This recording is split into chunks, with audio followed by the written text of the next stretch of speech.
What innocent question has someone asked you that secretly crushed you a little inside? Is it a boy or a girl? It was pies. The worst thing is that this was at a festival in Spain, and my fiance and I were chatting to two nice locals in the crowd who spoke no English. My Spanish wasn't good enough for, oh, this is awkward, I'm not pregnant, I'm just a bit fat at the moment, and this is apparently an unflattering dress, message received. So I put my hand on my tummy and tried to look proud while saying, no say, just to finish the conversation. I proceeded to get extraordinarily drunk in front of them, so I like to think they went home properly horrified. I mean, like, if there is one hard and fast rule that should just be applied to everyone in life, if you don't know the person, the potential expectant mother, don't ask if they're pregnant ever, ever, ever. Oh, that's so bad. I'm sorry, OP. Story 2. My grandma had quite bad Alzheimer's by the time she died, and didn't recognize me or any of my cousins anymore. When we got the chance to go and see her, this was like a once every few years occurrence since we lived in different continents, she told my brother he was a lovely, handsome young man and asked to hold his hand. Then she looked at me with genuine concern and said, "Is your face okay?" It was super well-meaning, but it didn't bother me at the time. But I was a bit crushed later that the last thing I remembered her saying to me before she died was a comment on my acne. But hey, I guess there's something to be said for the fact that she still cared about my well-being, even though I was essentially a stranger to her at this point. Story 3. Asked of my friend while I was there. I worked in the back room of a small town food bank with an 89-year-old guy named Andy. He brought his wife Ruth in with him one day, and she sat in a chair for a couple of hours while he worked filling boxes. She had fairly severe Alzheimer's disease and stared vacantly and muttered to herself. When he finished, he walked over to her and offered his hand to her and said, "It's time to get going, Ruth." She took his hand and looked up to his face and said in a weak voice, "Are you the one that I love?" Story 5. When I was 13, I overheard my parents having a conversation in their bedroom, which was next to mine. It was the middle of the night, but I woke up to get a glass of water, but stopped when I heard the following conversation. The walls were thin, so I heard every word. "I want to leave you," he said. "Why? What did I do?" she cries back. "I met someone. She lives one state over. I've been seeing her for a few years now. You can keep our daughter. I really don't like her anyway." Well, he never followed through, and my mom forgave him and took him back. My parents never found out I knew, so when she asked me, "Honey, what's wrong? Don't you want to make cake for Father's Day for your dad?" It crushed me. I just wanted to scream, "F you, Dad." So I think at 13 years old, you're probably old enough to confront your parents about that and let them know that you know, or at the very least, overheard the conversation. That's too painful a burden to hold inside, so hopefully that worked out at the end. Story 6. I'm looking for a job in administration and recently applied to a library. It ticks off so many boxes for me. I spent a while on the application, spiffing up my resume. I even went in the next day to introduce myself and hand in a printed resume on cardstock. I went in yesterday, so today I emailed the hiring manager to thank him for his time and consideration. I get back an email saying, if it doesn't work out, maybe consider volunteering. Took the wind right out of my sails. He was somewhat discouraging yesterday, but today, being told I'm potentially worth nothing to them, or that I might have to prove that I'll do work for them for nothing just to get a door open, it makes me not want to volunteer. I'm clearly seeking gainful employment. I have student loans and a family. Story 8. Back when I was first getting my start in media production, I got contracted to create the cover art for a DVD case. For those of you who may not remember, a DVD was a movie that you could only watch after yelling at a black box for a few minutes. Even though the film in question was a low-budget, independent production, I viewed my role as being my big break in the business, and I was certain that I'd quickly develop a reputation as a guy who could be counted on to create the best work that anyone had ever seen. I may have been just slightly overconfident. Anyway, I slaved for days on the design, carefully assembling and retouching all the images and text until I had created an unmitigated masterpiece. It was, as far as I was concerned, the single best example of cover art to have ever existed. In actuality, it looked rather like a cat had eaten a magazine and then thrown it back up onto a scrap of black paper. When the time finally came for me to present my work to the producer, I was ready to receive absurd amounts of praise. "Oh, that's not bad," she told me. "When can we expect the finished product?" While I did manage to stumble my way through a brief reassurance that something better would be forthcoming, I was utterly devastated by the response, as well-meaning as it had been. Fortunately, it gave me an opportunity to ask what needed to be fixed. I framed it as making sure we had the same ideas in mind, and I did make significant improvements over the next couple of days.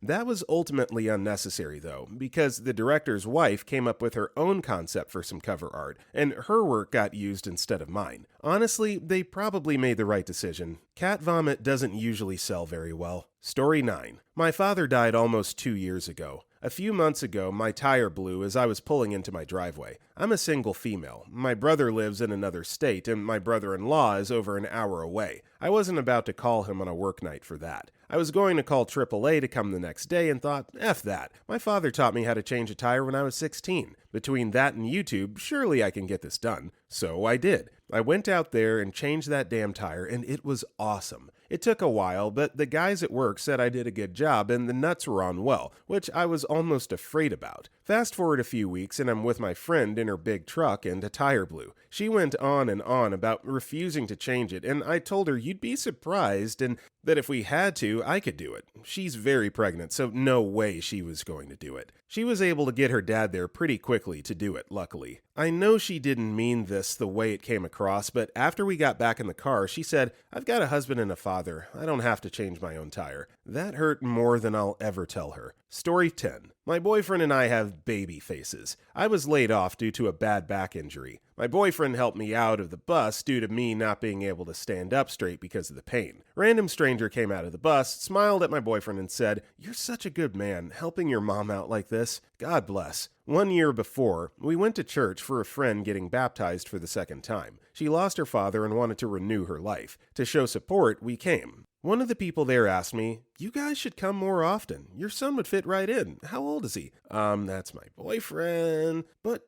you look so similar. I feel like there's some context missing here. Like, how do two random people just assume that OP is the mother and the other one is the son? Like, is there an age gap going on or something like that? Or are people just really that wild and out of touch with the way people should be looking at certain ages? I don't know. Kind of weird. Story 11. Not me, but I witnessed it, and it was so awkward that I guess I'd consider it crushingly uncomfortable. My husband's boss is a middle-aged professional woman, the kind that lives, breathes, and eats work. She always acted so sad for us when we were pregnant, and my husband would talk about the baby. She made a lot of, I could never handle kids, or I don't want to have to sacrifice my lifestyle comments, which is totally understandable. I understand why people wouldn't want kids. A few weeks later, his other boss let it slip that lady's boss's daughter was in town. We were so confused, but male boss was confident that she had a daughter. Weird, so me, being the stalker I am, Googled the crap out of his lady boss and found out she actually has 2 daughters, both of which seemed like successful, decent kids. One's in med school. A few weeks more go by, and we're out for a little company get-together to celebrate my husband landing a full-time position. We still act like we have no idea about her kids because it's clearly something that she doesn't want to talk about. While we're having some drinks, another coworker asks if she has kids, and she kind of stumbled over her words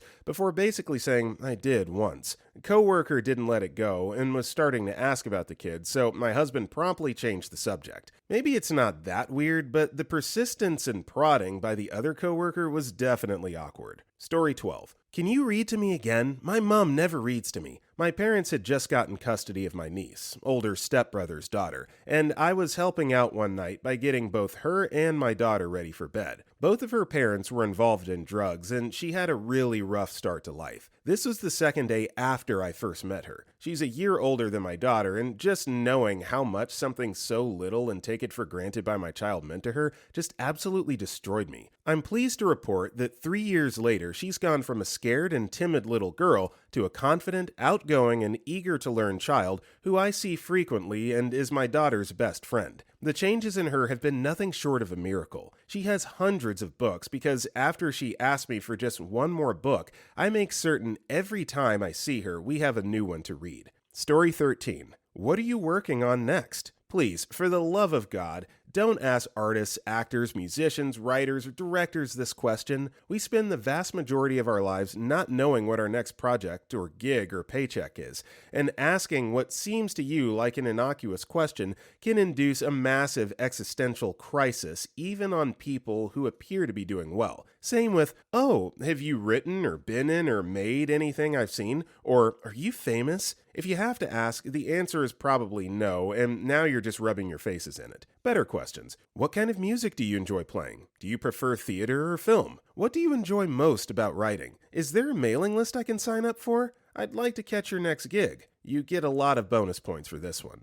Personally, as a voice actor and a musician myself, I can totally co-sign this. These questions are so uncomfortable to answer, and definitely would advise to ask the 4 that OP shared at the end of this post. Story 14. My niece and nephew's mom died about 6 years ago. Since then, they live with me. When they first came, my nephew was 2 and my niece was 4, so they were technically babies. My niece understands what death is and that mom is not coming back, but she took it hard, obviously, and would play dead her mother's last day almost every day. She stopped maybe after a while, but would ask random questions about death. My nephew, though, was barely 2 and didn't understand where mommy was. He would tell me mom was coming home soon to get him. When are they going home, or asking where's mommy? It was completely heartbreaking seeing these kids so confused and sad about their mother gone and how their life just changed in a night. Mother died during New Year's Eve, and my brother just not wanting to be in the picture really hurt them.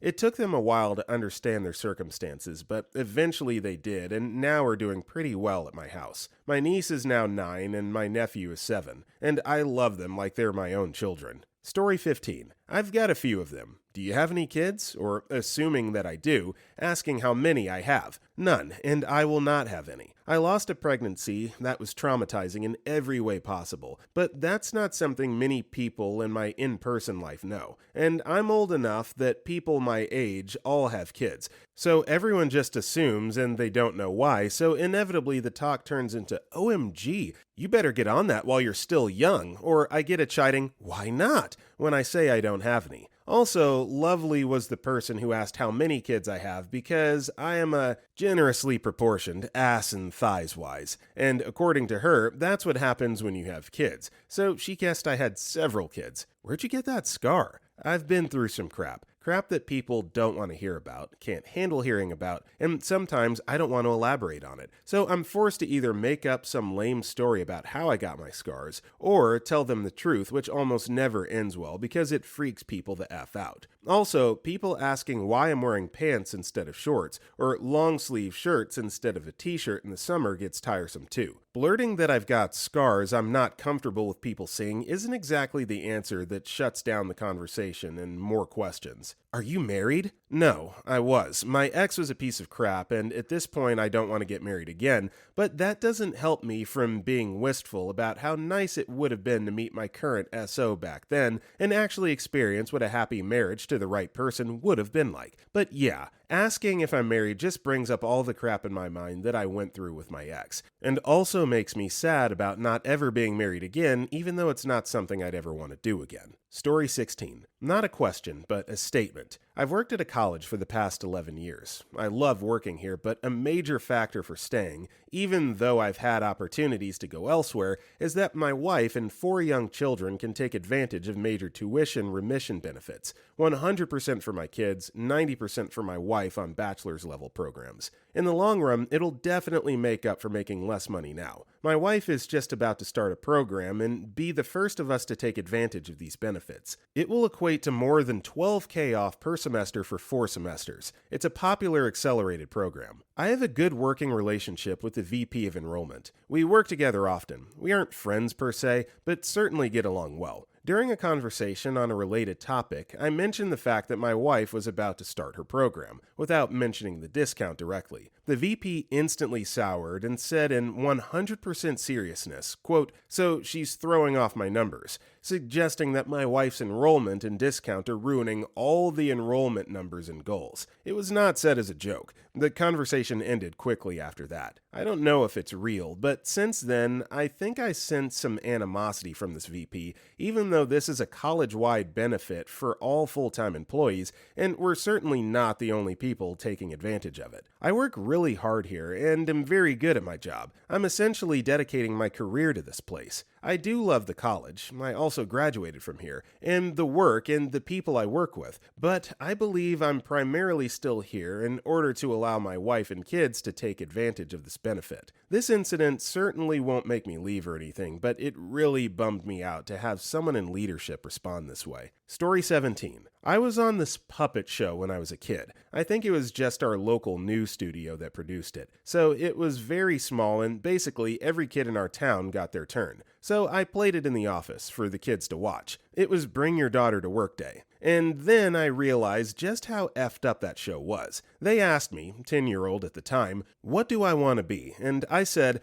I wanted a big family with 1,000 kids so that I would never be lonely. Can't believe they aired that. So anyway, then this girl asks, did you get married? And I say, why not? And then out of nowhere, a little girl asks me, she's 5 by the way, just so innocently, why not? Broke me dead inside right there, man. I didn't want to start crying right then. Life is tough, man. You can't tell a little girl a hoe ripped your heart out for no good reason, even though you told her she was the only hoe for you, but then the next day, she your hoe no mo. Story 18. People seriously asking if I'm a woman or a man. Them asking twice as if they think I lied or was afraid to admit I'm a man. I was born 100% female. Vagina, periods every month, etc. This has happened so much, it started to make me feel depressed and wanting to self-unalive. Multiple people who didn't know each other have asked me. My stomach drops every time the person asks twice, sometimes more. I stand there, holding back tears, thinking, seriously? What the F? I just told you I'm a girl. Am I such an ugly, hideous woman people are really confused?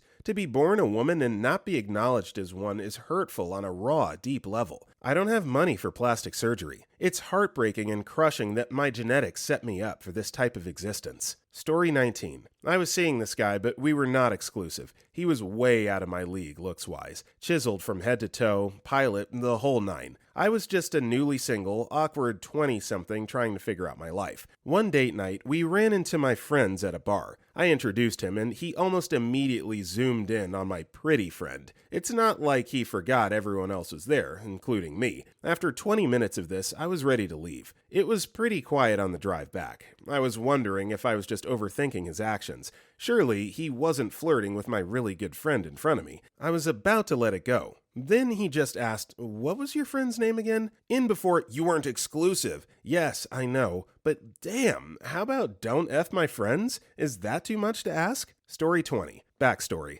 I've worked for a social service for 5 years. After the first year, I decided to study for my social work degree. At that time, I had a case and another social worker who was brand new and very territorial. We had a huge run-in. Fast forward to last week. I'm now in my last year of study, and I had to go interview for my final placement, and holy crap, she was on the panel. I interviewed well, but she was very testing, and once the interview was over, she said out loud in front of everyone, I didn't realize you weren't a qualified social worker.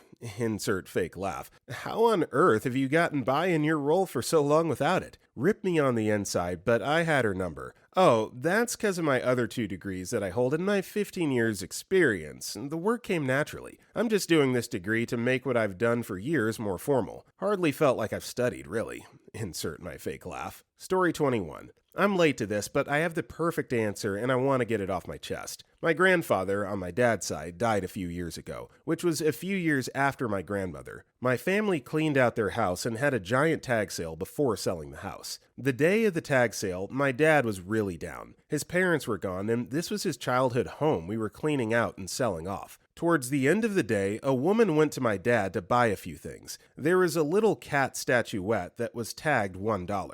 My dad took it in his hands and got all wistful. He said something about the memories the item held and looked just so sad, but he looked up at the woman and said, I'm glad you're giving it a new home. That makes me happy. And that goddamn woman goes, will you take 50 cents for it? My dad's face, I swear to God, my heart shattered into a million pieces. He just very sadly nodded and watched her walk away with it, holding his 2 quarters. Like, female dog, you couldn't pay the 50 cents after hearing that sentimental value it had? I wanted to run up to her and snatch it back, but I didn't. This story still makes me choke up. I love my dad. Story 22. When I worked in a pawn shop, a customer asked me why the skin on my hand was so dry. When I was a baby, both my hands were burned, causing the skin on my hands to be always very dry, and I have little to no sensitivity because of that. Also, my teachers were not pleased back in high school. I really struggle to write with a pen, and even sometimes can't understand what I write. Sorry for bad England speaking. I'm trying, I swear. Story 23. How are you? It's such a mundane, well-intended question. Most people don't want or expect a real answer. I work at a customer service call center for a major insurance company. I'm asked this question by complete strangers upwards of 100 times a day, in addition to by my friends, family members, and coworkers. I'm bipolar, and I have CPTSD. I'm currently going through one of the worst depressive states I've ever been through. Don't worry, I have a shrink and a therapist, but I don't want to talk about it, hence the throwaway. It's not the fact that I'm lying to the person asking that gets to me either. It's the fact that I cannot for even 2 seconds be distracted from how wanting to self-unalive I am. Because every single time someone asks me that question,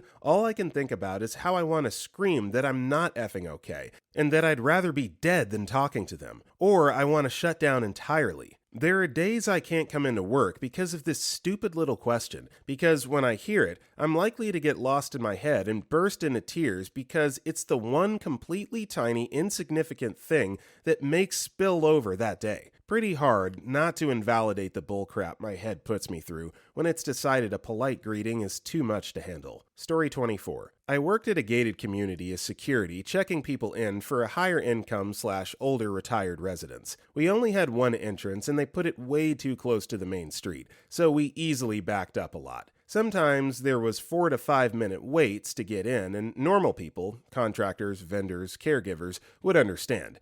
Then there were the residents' kids or friends that were entitled and were offended they had to wait like everyone else. I would pretend to look for the resident they were visiting for a minute longer or call the resident and stay on the phone for a minute longer. My all-time favorite is when the rich old woman would pull up in her expensive-ass car and spit her entitled bull, wearing all the jewelry and nice clothes. My innocent question to make them die inside would be, "Are you the cleaning woman?" The looks on their faces were priceless. I loved doing it, and the farthest away they were to being the cleaning woman, the better the joke. Story 25. When I was in high school, my dad went to prison for over a year. This was right around the time I was supposed to be learning how to drive. I didn't actually end up getting my driver's license until I was 20. When I did, it was through a driver's ed style course as my dad had lost his license and couldn't be the adult in the car with me. All through junior and senior year, my friends were getting their permits and taking their road tests. My mom tried to teach me, but she was such a nervous wreck that we only went out driving once before she told me she couldn't take me out again. Only my best friend knew where my dad was, so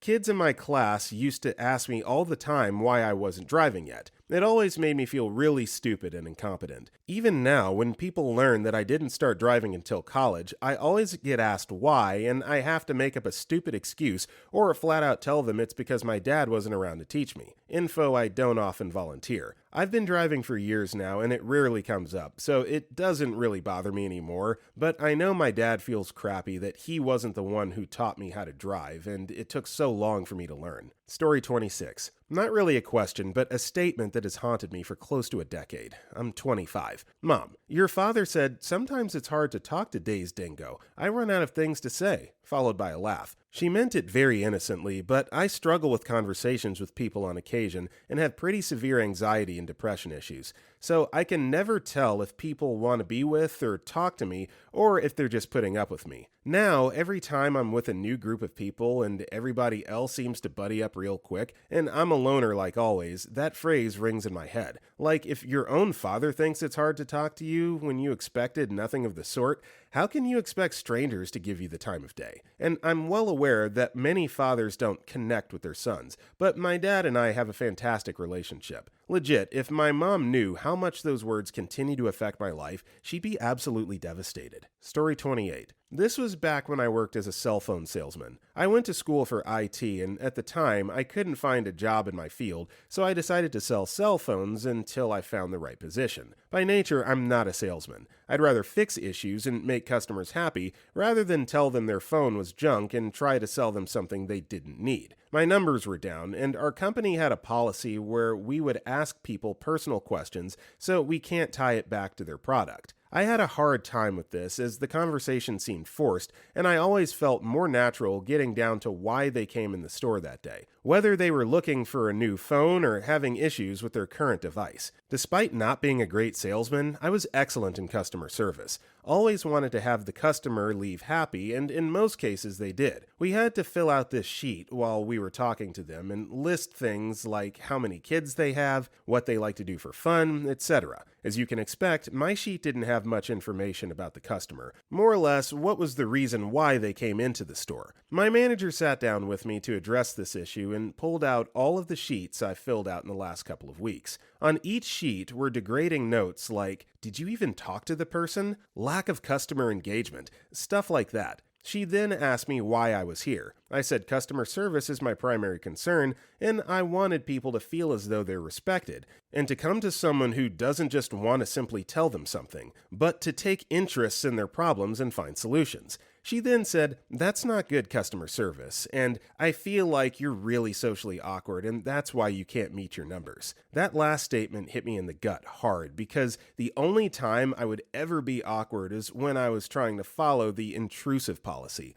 I understand where she was coming from, though, but I just don't have that salesman blood, so to speak. Story 29. You're really good at your job. Do you like working here? I know it was meant as a compliment, but as someone who's trying to make it as an actor, I found this incredibly upsetting, to the point that I had a panic attack. My hands started shaking uncontrollably, and I could barely breathe. All because this forced me to think about how unhappy I am with my life right now and how powerless I feel to change it. No, I don't like that I'm working an unstimulating, low-paying, no-benefits job unrelated to my field. I find it incredibly soul-crushing. There are days I can barely work without bursting into tears because I know other people are being given opportunities in my field while I'm working a job I hate that barely pays my rent. Story 30. This one didn't hit me until years later. I was about 8 or 9 years old, and I went to visit my grandmother with my youngest sister and my mother for a weekend. I remember I was sitting in the living room on the floor in front of the TV, and my grandmother and mother were on the chairs sitting behind me. My grandmother turns to my mom and says, "Do you know who's coming to visit me this weekend?" My mom says, "No, who?" And she says, "Pat and the kids." My mom got up and started crying her eyes out and left the room. My mother's name is Pat. I didn't understand at the time, but my grandmother had showed her first real signs of Alzheimer's,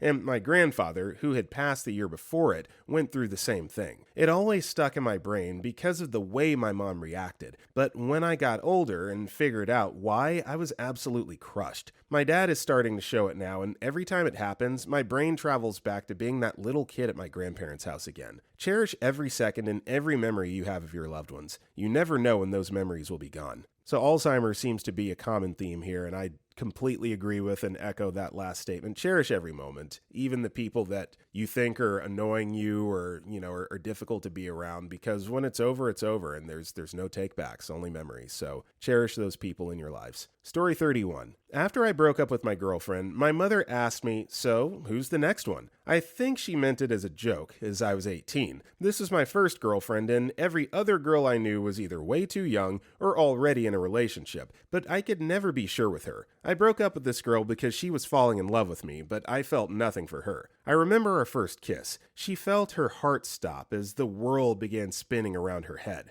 I felt her lips, nothing more. I felt so little that I started wondering if I might actually be gay, and it was this moment that made me realize I had to break up with her. When I did it, I felt terrible. It was like I had gone into that room knowing full well that I would have to kick a puppy. When I sat next to her, I was praying to God that she didn't say, "I love you," because I knew if she did that, there would be no way I could break up with her. I hate hurting people, and afterwards, I felt like the most selfish piece of crap the world has ever seen. So I think you can understand that despite my lack of feelings for this girl, that lighthearted question made me seriously consider blasting my mother in the face with the nearby fire extinguisher. Story 32. How's that cool new job going? A few months ago, I had started working at a fashion startup that was beyond my wildest dreams. It was one of those rare companies where everyone really believed in what they were doing. I was honestly ready to commit for the rest of my life. I had even begun helping out other teams and contributing to company meetings once or twice. 4 months in, however, I was let go out of the blue. I was devastated. When I came home that day, I lost it, grabbed way too much booze, and just cried. So when my close friend asked me how I was doing at that job, I just died inside. That awesome place has since doubled my old apartment, and despite being promised otherwise, I was not contacted to get my job back. I reached out to them, but long story short, they did not rehire me. I've since gotten another job that's tolerable. I stick with it because there's not much out there. So I understand the intent of wanting to have like a personal conversation with someone, and that's fine if you talk to them every day and you're informed on everything that's going on in their life. But if it's just someone that you haven't seen in a while, don't ask specific questions like with the assumption that whatever was part of their life before when you guys were talking is still a part of their life. So something like a job or a relationship, because that's also awkward too. Yeah, how's your significant other doing? Well, we broke up 4 months ago, So if it's someone that you haven't seen in a while, just throw a blanket over it, ask a broad, open-ended question so that you don't inadvertently put someone on the spot. Story 33. So this is actually something I asked, but the response really sucked. I was in my freshman year of high school and was in AFJROTC. There was a leadership camp for students who excelled and wanted to become officers, and I was selected to go. I was super shy and serious, so I didn't talk to a lot of people. The first time my parents came to visit was what some kids and teachers would say was the first time they'd seen me smile or laugh. Anyways, I was a really good student and my teachers loved me, so I assumed that would translate to boot camp. I did well in camp and at one point asked my 2 sophomore TIs what I could do to become a good officer in a TI and to give me advice. They go on to tell me that I probably won't be a great leader because I'm too quiet and unforgettable. I know I can be really quiet, but being told you're unforgettable really hurts. Even if it's true, it still sucks. Great advice, guys. High school was rough, and my 10-year reunion is next month. I know where I won't be. Story 34. Not something that was asked, but something that was said to me by a child. Last year, I was working at the local science center, in partnership with one of the places I work at. Occasionally, I'd get assigned to work there, and I loved every second of it. Working at the science center was a dream come true. I worked with the public, especially with kids, and taught them about 3D printing and laser cutting and did activities with them. I'm so happy that I got to, even temporarily, work there. I remember one day when there was this family who hung around my area for a while and kept coming back to our booth. There were about 4 little girls with their parents. They were super fun to work with. They often tried to talk to me and asked me random personal questions I barely wanted to answer and said the cutest things. I was glad to see them constantly interested and sticking around. Then, right before they left, one of the little girls asked me a question I can't remember and we had a conversation about it. Then she noted how happy I was and always smiling or something. And the last thing she said to me, smiling with that innocent glow, was, "I can't imagine you not happy." As someone who unhappily fights my own personal demons and stress on a daily basis, that kind of broke me inside. I kept up my smile, as usual, until they scampered out of the science center with their folks. I know that kid was a kind, innocent ball of sunshine and didn't mean anything by it, but man, I felt so empty right after that. I'm just glad it was at the end of the day at that point. Story 35. Why didn't you try harder? Seems like something small, but this was asked to me by my then English teacher when I was 15, when I only got a B+ on an essay. I had had less than 5 hours sleep during the whole week. My mom had to run off to Cornwall in the middle of the night 5 days prior because she was stressed, leaving me to care for my 70-year-old terminally ill disabled father. I'd written the essay during the early hours of the morning whilst also needing to be on call for my father, who just had an aggressive round of chemo and needed me to spoon feed him and hold his drinks so he could sip through a straw. I literally fell to my knees in the hallway and burst into tears. My head of year, like a tutor, came to my rescue and sent me home. Mom came back that night after an angry phone call from a district nurse about me. Story 36. Husband and I suffered a miscarriage about 2 years ago. We found out the day before our oldest son's birthday party, and I didn't want to cancel because I needed something good to focus on. We were almost 12 weeks along and hadn't told anyone outside of immediate family. A few months later, I had posted our story on Facebook for Infant Loss Awareness Month, so anyone on my Facebook could have seen it. One day at a funeral for one of my cousins, another cousin's spouse who was pregnant at the time was talking about her pregnancy, which didn't bother me because I was happy for them. Asked me when we were going to have another baby, that it was about time. It absolutely killed me inside. I then told her about our loss and that I honestly was too afraid to try again at the time and didn't know when or if I would be ready. I know she didn't know, and it was an innocent question. On a brighter note, I did finally overcome that fear almost a year later and now have a beautiful 2.5-month-old. Story 37. When I was 13, I went to see The Lion King on Broadway with my sister. I was wearing a nice dress and was nervous about being around so many people because of my anxiety. A little 7-year-old girl came up to me and asked when my baby was due and if I knew if it was a boy or a girl. It was very sweet and she had good intentions, but it didn't help my self-esteem at all. Along the same topic, this year I had to get a radical hysterectomy due to a severe medical condition at the age of 26. I was in the maternity ward after surgery. One of the gals came in to do a blood draw at 6 a.m. and asked tired, sore, and sleepy me if it was my second baby. I looked at her confused and said, I don't have a first. Thankfully for me, I don't want kids, so it didn't sting too much. But every nurse who saw me asked about my non-existent child. They even tried to stop my SO and me from leaving the hospital because we didn't have a child with us and my wonderful nurse had to come to the rescue. Story 38. I worked for a relatively small chain of stores in Rhode Island that recently closed their doors after 93 years in business. My father worked for them for 36 years, longer than I've been alive. My brother worked there, met his wife there. I grew up in these stores, grew up with these people. Knowing it was all coming to an end was a little devastating to say the least. The last few months there were pretty sad, as a lot of us were long-time, even lifelong employees for some. Every day leading up to their closing, people would ask, is it true? What are you going to do? Do you know when the store will close? Every day, getting asked the little questions from sad and confused customers really takes its toll on you, especially when you're just as sad and confused as they are. But out of it all, the absolute worst part, watching my dad, who gave his adult life to that company, getting asked the same questions day in and day out. The look on his face when he would see customers that he'd been waiting on forever was like the face of a person at their brother's wake. And that's the only way to describe what working at Benny's till the end was like. A 3-month effing wake. Story 39. In middle school, a friend of mine. Why do you always wiggle your butt so much when you walk? We're both dudes. Neither of us were being flirty. A lady, I'm not sure who, but not a teacher, that happened to be walking behind us quipped, yeah, you should really get a belt. I was and am a little thick. My ass is not as flat as most guys, so I guess it sways more conspicuously when I walk. I figure the lady behind us assumed I was doing that to keep my pants up, which, to be fair, at that age it might have been true. But no, I'm pretty sure that's just how this fat ass walks. Thanks. It's nothing to see a therapist about, but to this day, if I'm walking down a hallway or a corridor or something, I get very self-conscious and stop walking normally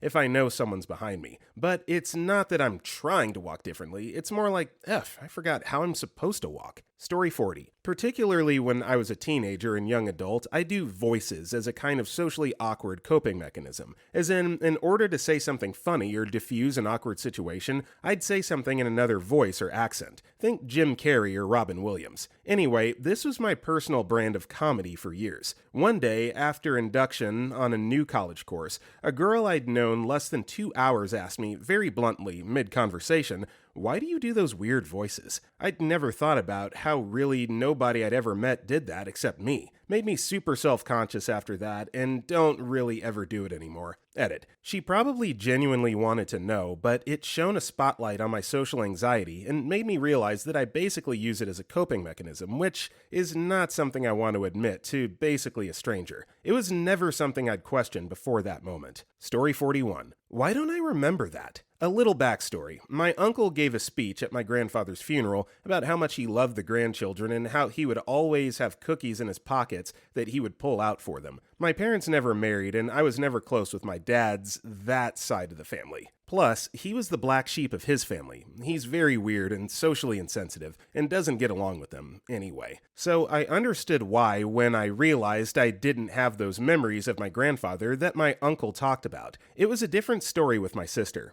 She has a different mom than me and is a few months older. There's also something not quite right with her. She has never been diagnosed with anything. I don't think her mom would even want her to out of shame. But she's emotionally immature for her age and is very slow to speak full thoughts and understand things. On the ride home from the funeral, she asked my dad about what my uncle was talking about. He basically just explained it the same way as my uncle, and after a few quiet seconds, she asked why she didn't remember that. My father and I both sat in silence. We knew she wouldn't understand the deeper reasons as to why we were treated differently than the rest of the family, and neither of us wanted to try to explain it to her. At first, I was screaming inside, asking why she couldn't understand anything, especially that we'll never be treated the same as the others. Then I realized it wasn't her fault, and most everything bad/unfair that happened to her was the product of her parents' bad choices. It still hurts, though, thinking about it. Story 42. When I was in high school, I went over to my girlfriend's grandmother's house, who only spoke Spanish.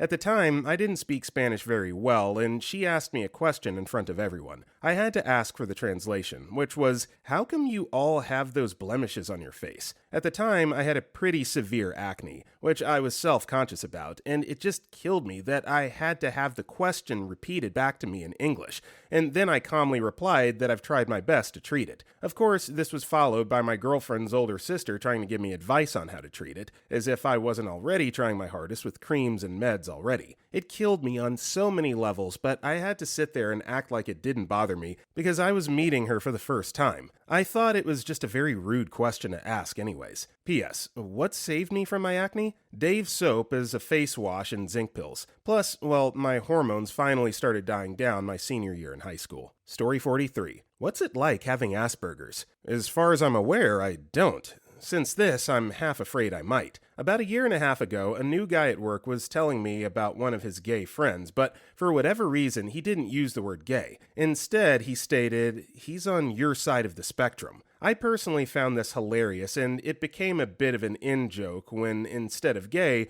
we'd use, quote, "my side of the spectrum." As the company grew and we hired more and more people, the joke remained, but no one questioned it. Although everyone did know I was gay. I'm not exactly subtle about it. A few months ago, one of my colleagues' nephews was diagnosed with it, and he decided to ask me, whilst a group of us were smoking, what it was like so he could persuade his sister it wasn't that big of a deal. Cue utter shock from me and a lot of surprise from all the others when I told them I didn't. The original guy didn't smoke. Midway through telling this to a guy I was dating for about 2 months at this point, he told me it was nothing to be ashamed of and that he also had it. When I told him I didn't, he asked whether I'd ever been seen about it and suggested I should. The more people, who know me well, I tell this story to, the more I discover that they've assumed I have it. Story 44. The doctor asked my mom to draw a clock. She couldn't do it. She started with the circle, but then wandered off into something else because halfway through she forgot the question. I died inside. She was an artist and a writer. A clock is simple. The pain reliever they prescribed her affected her memory horribly bad, but she needed the medicine because she just had an amputation. It eventually came back, and I asked her what she remembered, and she said nothing. A month of not remembering anything. At her worst, she forgot how to talk.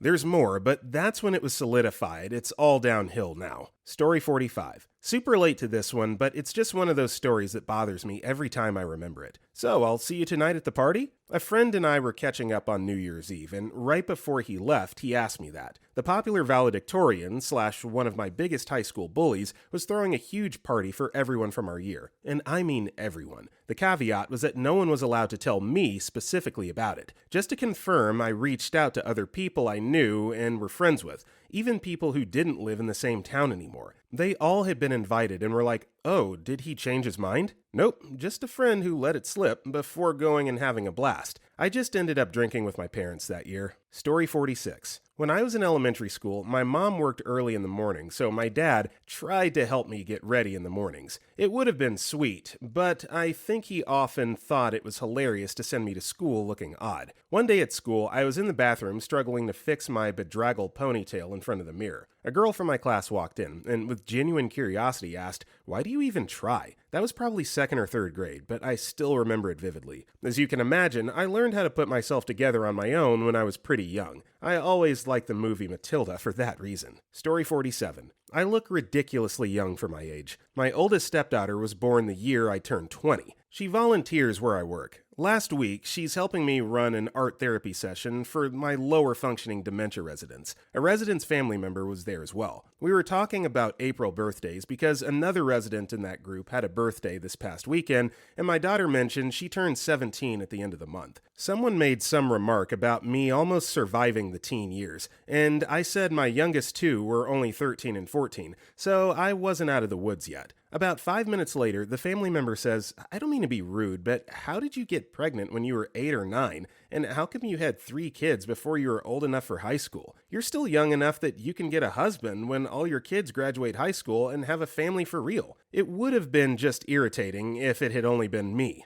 But seeing the look on my stepdaughter's face when she realized I couldn't really call the family member out for being an ass without affecting my job was the crushing part. Story 48. My then 7-year-old niece asked me if I was a lesbian. I'd been teased since middle school for being butch looking. I was 19 and I completely broke down. I'd been dating my boyfriend for 2 years. My mother tried to tell me it was an innocent question, but that little crap later told me she asked me that, knowing what a lesbian was, and explained what it was. She then told me it was super funny that I started crying. I have nothing against the LGBT, but being teased for so long made me incredibly sensitive. The fact that a child, and family no less, would be so openly abusive to me crushed all the confidence that I'd built since graduating high school. Niece is 13 in May, and I still can't drop my guard around her. Story 49. Not a question per se, but when my mom was dying of cancer, she got really loopy from the end-of-life drugs she was on, and presumably the cancer had also spread to her brain. We were staying with her every night in the hospice, where she would sleep all day save for an hour or so where she would be awake and cognitive. However, during the waking hours, she could barely speak, and it was usually gibberish. Anyways, she had a bad habit of waking up wide in the middle of the night and trying to get out of bed. She was far too weak, and I had found her a couple times either about to fall out or with her head stuck on the little tray table beside her while sitting up in an uncomfortable bent-over position, because her head and body were too heavy for her to move at this point. So many times I had to wrestle her back into bed. She kept telling me she needed to feed animals that have been dead for years. She would call out for her mommy, also dead for years. It was obvious she was regressing, and it almost seemed as though she didn't recognize me. I remember one night it was particularly difficult, and I had to physically pick her up and put her in bed, basically pinning her down gently while she screamed for her mom. I remember I said something like, "It's me, your son. Don't you trust me?" She looked at me like I was a complete stranger with near fear in her eyes and shouted, "No!" She then proceeded to call out to her mom again. I had to walk away and let my sister take over as I started bawling. I'll never forget that moment for as long as I live. It haunts me. Story 50. Why are you so weird? To be fair, this is usually asked with a smile, and genuinely, I'm well liked. I try to wear my weird as a badge of honor since I can't just hide that I'm different, but it's not something I want to be. How am I supposed to answer? Well, my dad essayed me a lot and my mom was busy trying to collect all the world's semen, so I never actually got any form of healthy social interaction growing up outside of being around wealthy grandparents occasionally, and when I finally was taken out of that hell environment, I lived in a household of STEM graduates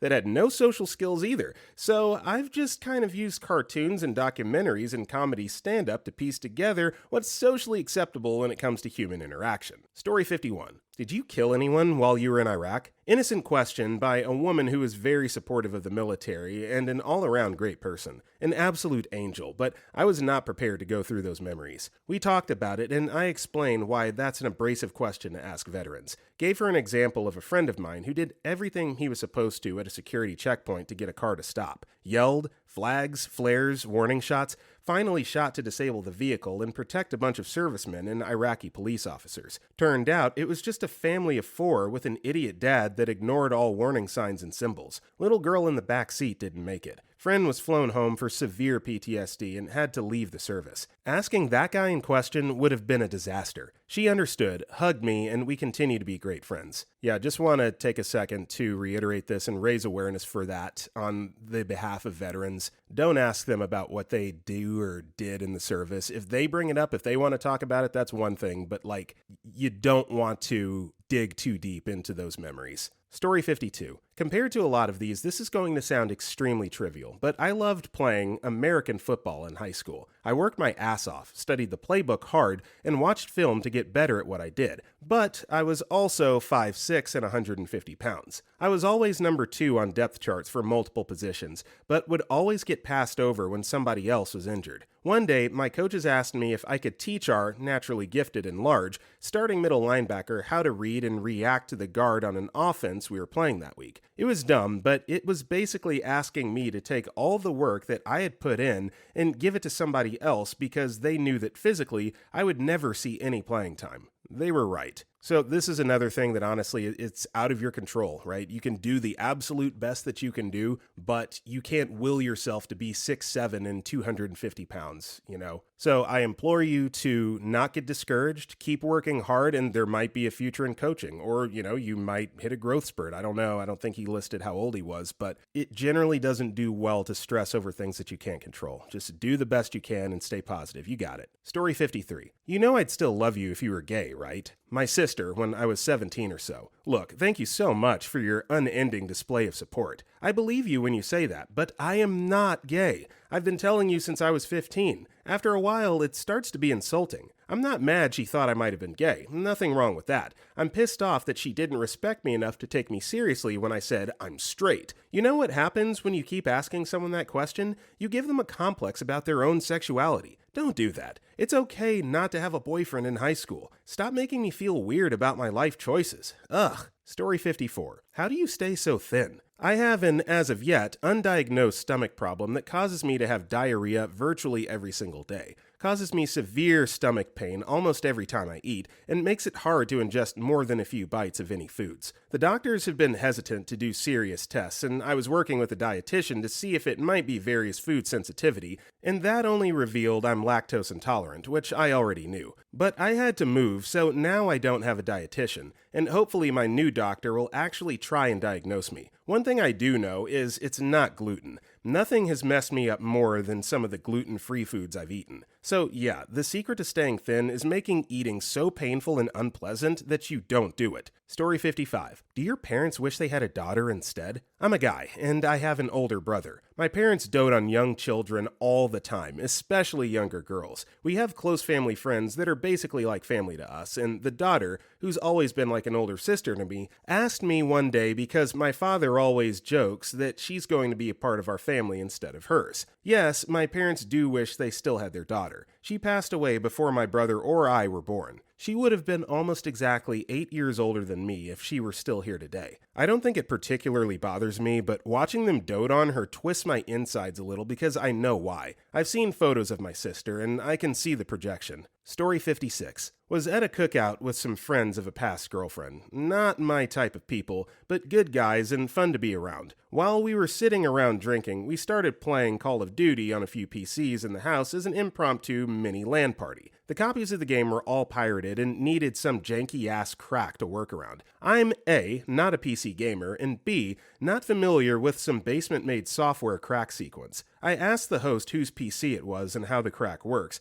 and another guy says to everyone, "Isn't this guy supposed to be some IT whiz?" Then starts laughing. It probably wasn't meant to be super crappy, but it was. I was a junior sysadmin at the time. I spent my days effing with AD and virtualization platforms, not crap to steal games, so I didn't know. Still chaps my ass. The dude that said it sells mattresses, so I guess I won in the long run. You female dog. Story 57. Where do you work? As someone with both physical and mental disabilities, severe back pain since I was 16, major depression, anxiety tendencies since I was 6, I've had to become very upfront about it. Like, thank God we live in 2018 where I can say, I don't because, and for the most part, at worst I get, oh, you poor thing, or don't feel bad, you're fighting the best you can. I only very rarely get the, you're the scum of the earth for not pulling yourself up by your bootstraps, you parasite, kind of response. But man, the fear of it. Thankfully, I'm struggling actively to get over it, get my life in a better happy place, and no worries. The wanting to self-unalive tendencies are well controlled. I'm not a doctor, but damn, if the long slog of finding the right meds was worth saving my life. Still, the worst response I get is pity, or silence when people ask me a very valid question. Also, the main reason I can't can't bring myself to join the dating pool. I'm still trying to fight the I don't think I'm worth dating. How can I expect to present myself as such? Story 59. So, 6 years ago, I'm driving down a touristy road near where I work towards a restaurant with my new boyfriend. We had been dating for a bit, but we hadn't yet applied the boyfriend's label. But I knew I was falling for him hard. Suddenly he goes, "Did you know? My boyfriend works just up the street here at the store at the end." My heart skips a beat and my stomach drops. I feel like the rug's been pulled from under me. I'm thinking, he has a boyfriend. I thought we were becoming a thing. He reads my sudden change and he's like, "I'm talking about you." I stupidly realize he's talking about my shop down the road and he's calling me his boyfriend. He bursts out laughing so hard, and ever since then, my one moment of stupidity has lived on in an imaginary boyfriend. He's named Ahmed. He'll refer to it every now and then like, "I can't go tonight. I have plans with Ahmed." Story 60. One day, while I was traveling in Mumbai local train, a guy came to me. He was totally oblivious to railway stations, routes, and English language. Guy: "Hello, I want to go to Goregaon East. How should I go?" Me: "You need to get down at Goregaon Station and then cross the bridge." Guy: You don't understand what I'm asking. I asked Goregaon East, not Goregaon." Me: paused for a moment. "That's what I'm telling you, that you need to get down at Goregaon Station." Guy: he seems totally confused. Then he showed me the address. Me: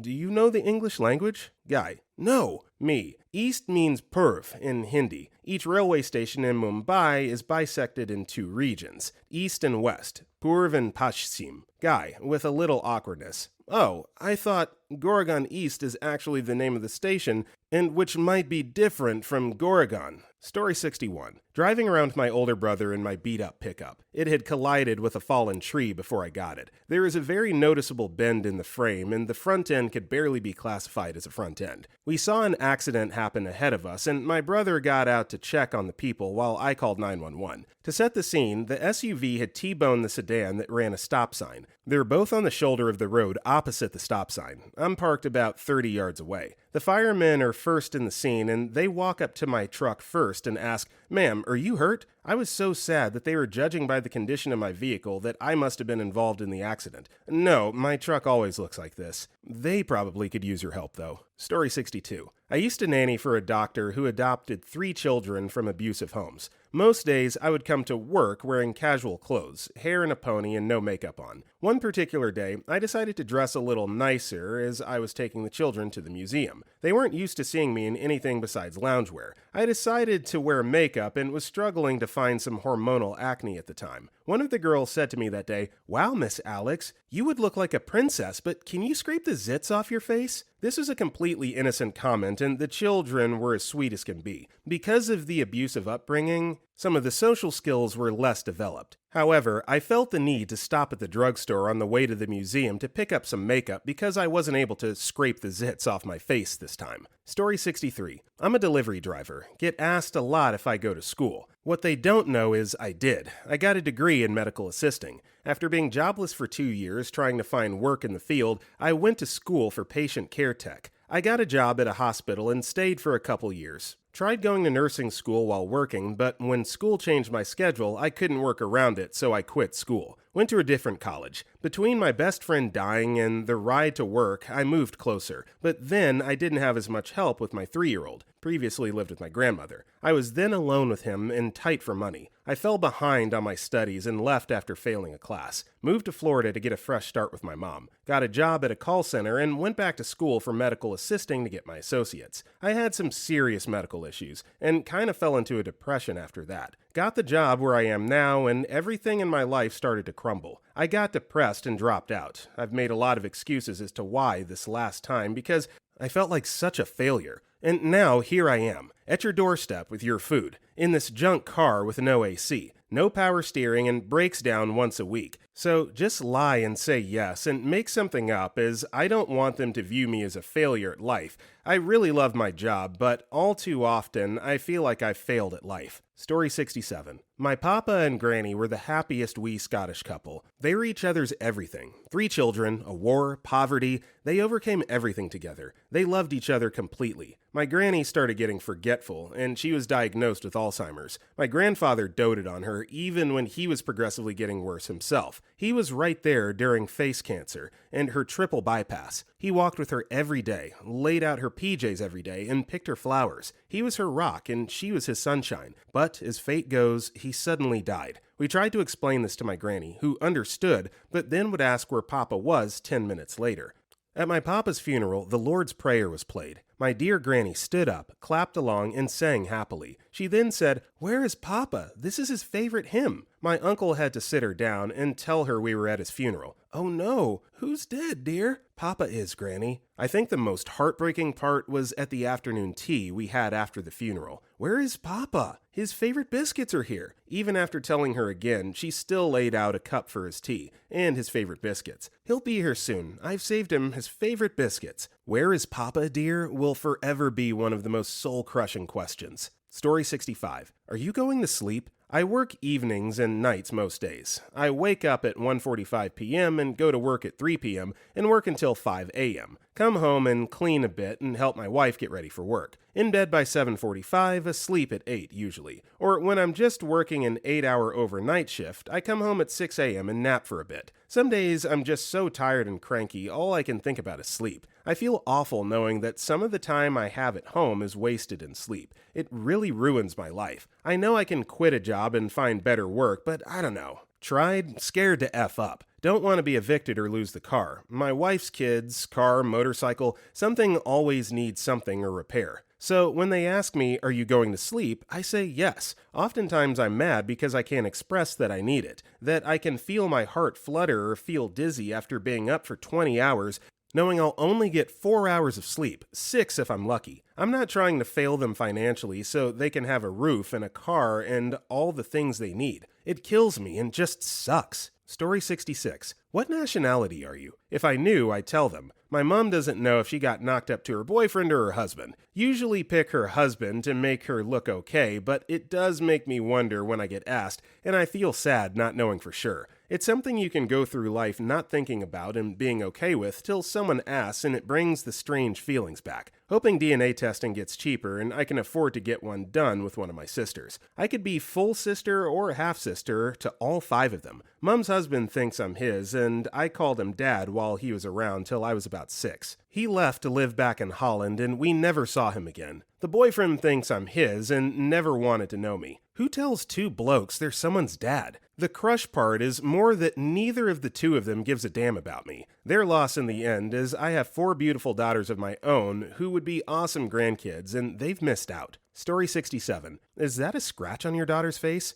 Content warning. Severe injury to a child. It's always innocent, but it's not a scratch. It's scarring from being attacked by our previously loving family dog. He pinned her to the ground and it went after her face on her first birthday. I had to pry him off her, punching him in the face and trying not to make her damage any worse. I held her face together with a kitchen rag while her adorable baby fat tissue was sliding out and called 911. Her eyelid was torn and swollen shut, and I worried that her eyeball was gone. All in all, we ended up lucky. The fantastically talented doctors rebuilt her saliva gland, and her facial nerve and eyeball were luckily spared. It's been months, and even typing this has me tearing up. We lost a previously good dog that we had for 6.5 years, which I've never been able to set straight in my brain. I still blame myself every day, and sometimes the guilt can be overwhelming. My daughter is physically totally fine. Her scars are truly barely noticeable at this point, thanks to 2 fantastic plastic surgeons. But every time someone notices them and asks about it, that guilt resurfaces and rips my guts open. Story 68. When my depression had dipped into the major category, I would spend time with my sister and her kids whilst my mom worked. They were good kids in general. 7 and 4 to 5. They seem so big now. It's crazy. Anyways, one day I was there and I was chilling on the chair the dog sat on with said dog, and the 7-year-old looks at me and goes, "When are you going home?" Hurt, but she's a kid, and let it pass. I don't know. Why? I don't want you here. Big grin on her face, laughing like it's funny. Meanwhile, I feel tears actually in my eyes. I know she's a 7-year-old. She meant it as a joke maybe, but in that time where I believed no one wanted me, it hurt a lot, so it crushed me more than a little, I admit. Story 69. What brought you here? I get asked all the time and it's hard to avoid. I usually have to give a heavily edited version of events, along with a white lie. I went to a brewing program in Canada in 2013 to chase my dreams of being a brewmaster and opening a brewery. In 2015, I graduated and got my first job running a 5 BBL brewery.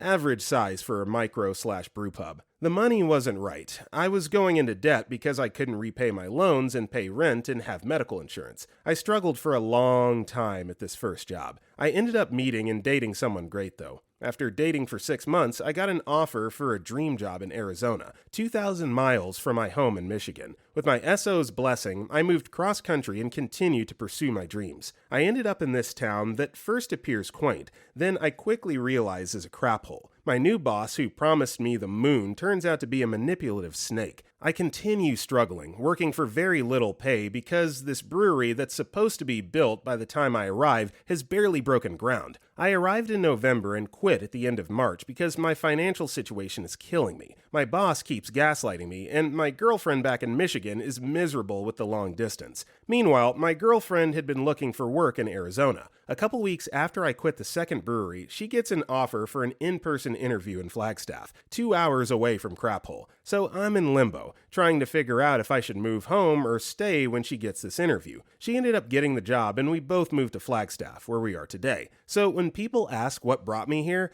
it really was a path that involved broken dreams and weeks of uncertainty and wanting to self-unalive thoughts. It involved $10,000 in credit card debt bought on by a crappy person and a year of deferred student loans. This is why I say she got an offer here and we moved. My last job wasn't enough to tie me down, so I was open to new opportunities. Perfect answer. Shift the spotlight onto your wife and her accomplishments, even though instinctually it's going to bring up your bad memories of, problems in your career. That's such a professional and awesome answer to give. Put the spotlight on your wife. Story 70. My boss asked me if I was depressed. I went through a tough breakup a couple years after starting my first job out of college. It was really the breaking point that caused me to address my anxiety for the first time in my life and get the therapy and help I probably always needed. In the end, it was a really positive thing I needed to go through, but for a good 6 months or so, it really took my spirit from me. My boss must have noticed, and without knowing anything that was going on, called me out and asked me if I was okay. I remember sitting in the conference room by myself in tears later that day, just kind of accepting how far I had sunk. It was a pretty emotionally humbling experience. Fast forward 8 or 9 years later, I'm married with a kid and life has never been better.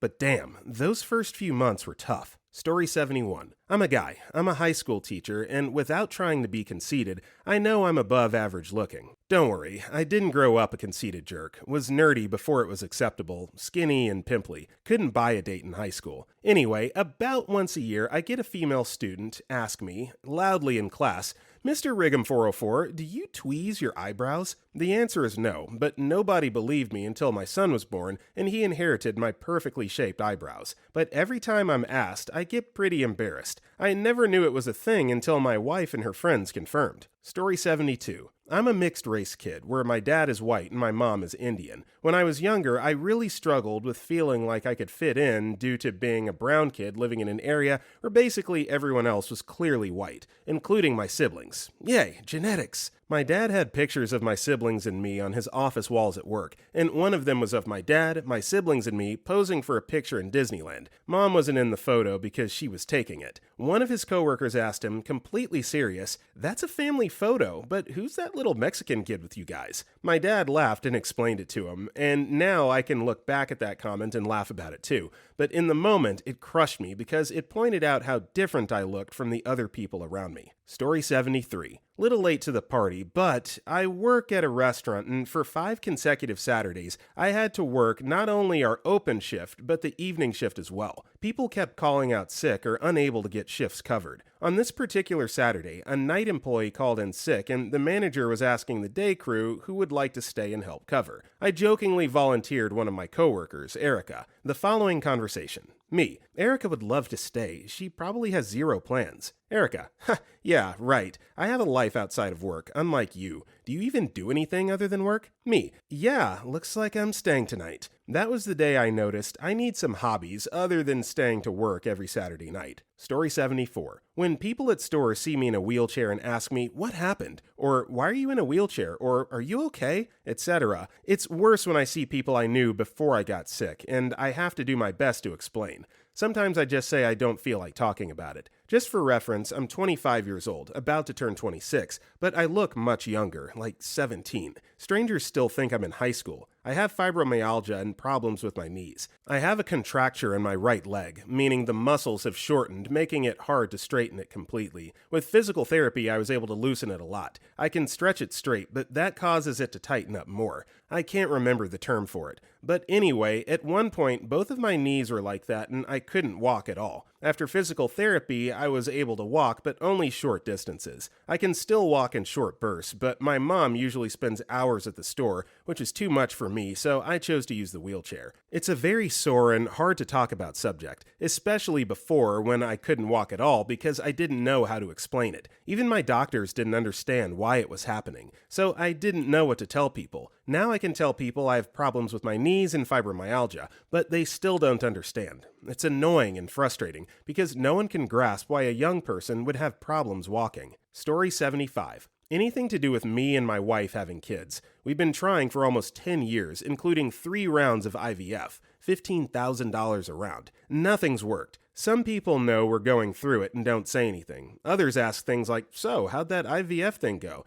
And I have to tell them it didn't work, and no, we don't know if we're going to go again. Luckily, not that many people have asked us about having kids. We're old, so I assume they just figure we're not having them. But when it happens, it's all I can do to give them a smile and a, we're working on it, in as upbeat a voice as possible, when all I hear is, you've failed as a man and a husband, and this is all your fault. You're not breaking your wife's herd. Note, the lack of fertility has nothing to do with my swimmers, but I feel that way anyway. Story 76. A few weeks before my granddad died, I went to see him in the hospital. I hadn't been able to see my grandparents as much as I would have liked in the couple of years running up to this, being busy with uni and life, etc. Now, my granddad was always a big man. Not fat, just a big guy, strong for his age and someone I looked up to, seeing as my father wasn't really ever there. When I saw him in the hospital, I barely recognized him. He was withered, tired, and old. His strength had completely gone. He looked at me, and while I was trying to think of something to say, he asked me, why are you here? He died a few days later after falling into a coma, and it was the last thing he ever said to me. To this day, I haven't ever let go of this and struggle with the guilt that's compounded with other things over the years. Never ever fail to see someone. Always make the time, no matter what.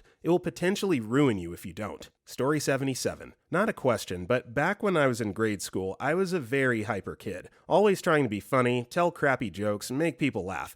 I wasn't very good at it, and so I was just that annoying kid that everyone told to shut up. I was bullied pretty badly. Girls ran away from me as I walked by, screaming things like, ew, it's Neo Slasher. During recess one day, I decided to spend my time playing on the computer in class, and the more popular kids played Spin the Bottle. One of the girls said, he probably wishes he could play, when really, I just wanted to be left alone. Then there is the time that one of the popular rich girls in school was throwing a massive party. She went out of her way to approach me and tell me that I wasn't invited. Overall, I wasn't liked. So around grade 8, I started hearing that little voice in my head, the one that agreed with all of them. Shut up, they don't want to hear you. You're not funny. Why are you still talking? Do everyone a favor and just stop talking. I fell into depression. I kept completely to myself. I was sad, but then after a while, I was just numb. Then, after being like this for a few months, one of the popular girls decided to come up and give me a compliment. You seem like you've changed recently. You've gotten a lot more mature. That little compliment hurt more than anything. I kept thinking, this is maturity? This is what people think this is? Story 78. So I play recreational ice hockey as a goalie. In the spring/summer league of 2015,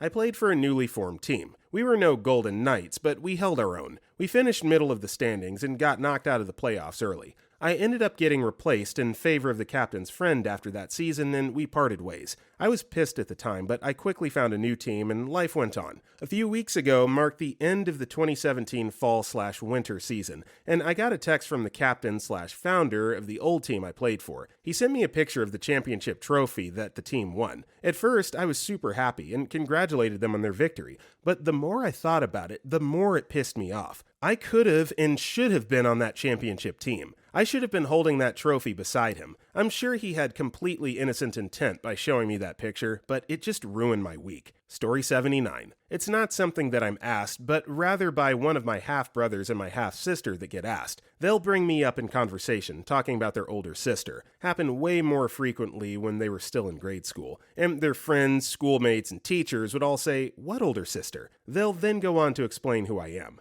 Those two have the same birthday, 2 years apart, and I'm 8 years older than my brother, 10 older than my sister. My stepmom left my dad when I was in middle school, grade 9 or 10 if I recall correctly, and stayed in town for a year or so while she looked for a house in a better area with better schools and job opportunities for her and my siblings. I was a very angsty teenager who didn't have much time for family. I worked on getting out and away from my family as quickly as possible and moved 4 hours away as soon as I turned 18. I lived with my boyfriend and his family for the remainder of their high school career, unable to make it to most of their outings due to being broke because I was fully supporting myself and my boyfriend, who ended up being my husband and is now my ex, and his opioid addiction. Those two are now in college or have graduated with their bachelors. My brother moved down near me to go to college, and I still don't see him that often, but I always die a little inside when they tell me their friends don't know they have an older sister, even though they talk about me all the time. I love all my siblings, 5 half-siblings in total,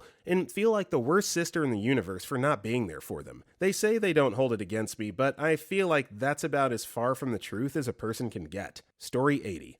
When I was in my late teens, I worked at a retail job where I was regularly asked by sweet elderly ladies when my baby was due. I didn't even have a belly. According to them, I had a pregnant glow. What the F? There was also another group of weird women who would inform me that I needed to take a pregnancy test or tell me I would find out I was pregnant soon. I was a virgin. I had never been even kissed. I never even had a boyfriend. I will never forget the woman who put her hand on me and said, quote, "I have a special sense about these things, so believe me when I tell you, you are pregnant." I told her it wasn't possible. She gave me a pitying look and said, "Honey, no birth control is 100% effective, and I'm never wrong about this. You're pregnant." I looked the female dog straight in the eye and said, "Well then, I would like to know who the father is, because I'm a virgin." Story 81. What do you do? I landscape and work in a bar. Attended and all but finished both undergrad and grad school in a field in which I can't afford to work at this stage in my life, financially with no car and mentally with anxiety. Swimming in interest, accumulating student loan debt, while trying to reconnect with my passion for agriculture. I'm moving to NYC to live with my girlfriend in a month. Planning to look for indoor agriculture experience while working bar gigs. It's probably my best bet living in NYC since I can't bear the idea of getting a driver's license, anxiety-wise and financially. Definitely want to revisit my career of being a speech-language pathologist when I'm a bit older. I just get so down on myself for not tending to my debt/living up to my earning potential. Story 82. I was at home with my parents after not seeing them for a long time, live in different countries. One evening, we were chilling on the sofa and I was catching them up with what I'd been up to. In the meantime, I told them about something that had gone wrong with a project at work, and I was just about to move on to explaining how I was proud of how I came up with the idea to solve the problem, when my dad chipped in, "What's wrong with you?" Soul-crushing question. Yet I'm pretty sure he didn't mean it like that. Bit of a lasting joke in the family now, but didn't feel good at the time. Story 83. Whose mom are you? My SO and I had been dating for a few months, and I went with him and his 3-year-old son to a kid's birthday party. There was a bratty girl there, about 6 years old, that was being mean to the smaller kids. I said something to her about it, and that was the question she asked me. I was so taken aback by the question that I sadly responded, "Nobody. I'm nobody's mom," and I walked away. I've always known that I wanted to be a mom. At that point, I realized that I just turned 30. I was newly dating someone that didn't want to have kids or get married again, and my internal clock was ticking louder and louder. Cut to 4 years later. I'm engaged to the guy, and I had just given birth to a beautiful baby boy. One of the first things I said the first time I held him in my arms was, "I'm somebody's mom." Story 84. Maternal granddad's funeral. My brother and I were crushed by the same person at different times. For context, my dad is Latino and looks it. I look like him. My mom is pale, freckly, and my brother looks like her. Woman comes up to me at the wake as I'm getting a cup of tea. "So, how do you know the deceased? I've been watching you and can't figure out how you know him. He's my grandpa." "But you don't look like him." "I look like my dad. Going to go drink my tea now." The woman went off, armed herself with knowledge, and at that point I was hanging out with my dad, brother, and sister-in-law. She appeared. I inwardly braced myself. Now, don't tell me. You're OP. Points at me. Your sis-in-law. Points. You must be OP's dad. Points at my brother. And you must be OP's brother. My poor brother died inside as my dad, a youthful-looking 45, proudly informed her that yes, he was my brother, and yes, wasn't my actual brother looking good for his age. Story 85. I believe this follows the spirit of the post, rather than the exact situation. My best friend proposed to his girlfriend last year, and they'll be getting married soon enough. I always figured his wedding would be the one time I'm potentially asked to be his best man. He decided to pick his older brother instead. Now, that might bother some people, but I'm not into social stuff, so avoiding a speech ain't bad. The problem was, when I asked the question, so I guess we'll need to get in touch with your brother to get a bachelor party arranged? His answer? He's way too lazy to plan that, so I guess you guys have to. That crushed me. I was mentally prepared to handle the responsibility of being his best man, but instead, I'll pretty much be covering for his brother. I may be a little salty about it, but don't give someone that responsibility if they can't be bothered to give a crap. It's your wedding after all. Story 86. I was about 19 and a sophomore in college. I had always been very awkward around guys and consequently never had a boyfriend or had ever even kissed one. A lot of the guys I grew up with in high school thought I was a lesbian because I never wore makeup and wore baggy sweatshirts and jeans and chucks every day. I think I was just trying to hide baby fat and trying to hide from some creepy teachers I had. A story for another time. Anywho, sophomore year in college is the year I decided I was going to join a sport to make some friends, and being the tall, athletic build I joined the rowing team. I also developed this secret crush on the guy who lived across the hall. Eventually, he and I became friendly, and he'd come hang out with me and my dorm mates a bunch. We actually really enjoyed each other's company quite a bit, which I was jazzed about. Well, one night we wound up going to a party together, and I found some liquid courage and told him I had a crush on him. He just looked at me and said, "Wait, aren't you a lesbian?" F, dude, that crap hurt so bad. He saw the reaction on my face and apologized profusely and tried to console me as he walked me back to the dorms. In hindsight, it was actually very sweet of him to do that after having said that to me, and I don't think he realized what a huge sore spot that was for me at the time. Story 87. I had bad acne as a teenager. I have some really nasty scars now, and a lot of them are very deep and noticeable. I tend to cover them with thick makeup, so they won't be as noticeable even now. I work in a primary school part-time while I'm at university. I really love these kids, and they're all around 10 or 11 years old. They're very sweet, if sometimes a little cheeky, and one girl in particular is a real sweetheart, but she's got no filter at all. I knelt down to help her one day, and so my face was very close to hers. She studied my face for a minute or so, and she said, "What happened to you?" I asked what she meant, and she replied, "You have a lot of marks on your face. Did you have an accident?" I laughed it off and explained to her as best as I could that I had a skin condition when I was younger, and that it wasn't contagious, and that I just had some scars from it that would fade with time. She moved on pretty quickly and said she liked my lipstick color today, but I was still a little bit sad that she'd pointed them out in front of 25 kids who now look at my face a little differently. Story 88. Helped my sister plan and organize my nephew's 4th birthday. It was at like an indoor playground thing, and my nephew was so excited to play with his friends, but more excited because his dad was coming. He rarely saw his dad and was always wanting to see him. When I asked what he wanted for his birthday, he just said he wanted to play with his dad. So the party starts and all the kids turn up and my nephew is having a blast, still waiting for his dad. At the end of it all, the kids are going home and my nephew comes up to me and asks, "Why didn't my daddy come?" And I just wanted to cry. I knew the reason. He had texted my sister saying he was too busy at the gym. A 4-year-old wouldn't understand that. Hell, I still don't understand it myself. It still breaks my heart every time I think of it. Story 89. When I was maybe 13 years old, I was severely overweight and had already begun developing gynecomastia, overdevelopment of breast tissue in males. We were on vacation at some resort in the Caribbean or something, and I was swimming in the pool. When I got out of the water, one of the workers saw me and asked with the utmost sincerity if I was a boy or a girl. After I told her I was a boy, she gave me a look that told me she wasn't convinced I was a boy, like I was pulling her leg, and thus began years of debilitating issues with self-esteem, gender and sexuality identity, drug addiction, and wanting to self-unalive tendencies. The wildest thing to me might be that after all that confusion about myself that started at that moment, I ended up being a regular, basic-ass straight guy. Story 90. I'm a girl in a band, for all intents and purposes. IID is non-binary, but they'll always see me as a girl, and I enjoy wearing feminine clothing now. I used to hate it. I went out of my way to appear butch, tough, and finally got to a point where I could wear any sort of clothing. So for this gig, I was wearing cute leggings and a cheerleader skirt. It was one of my first gigs appearing in such clothing. Sort of a test. At any rate, I was hopping onto, off stage before a gig, bringing up guitars and amps and chords and such. As I descended to grab another armload of stuff, some dude stops me, says hi, begins polite conversation. Okay, being friendly with a lot of time to spare. We were the first act going up, and for some reason, we were mad early, so there was plenty of time. Not like a get your crap up there and get on point thing. I respond. He then asks, which band member are you dating?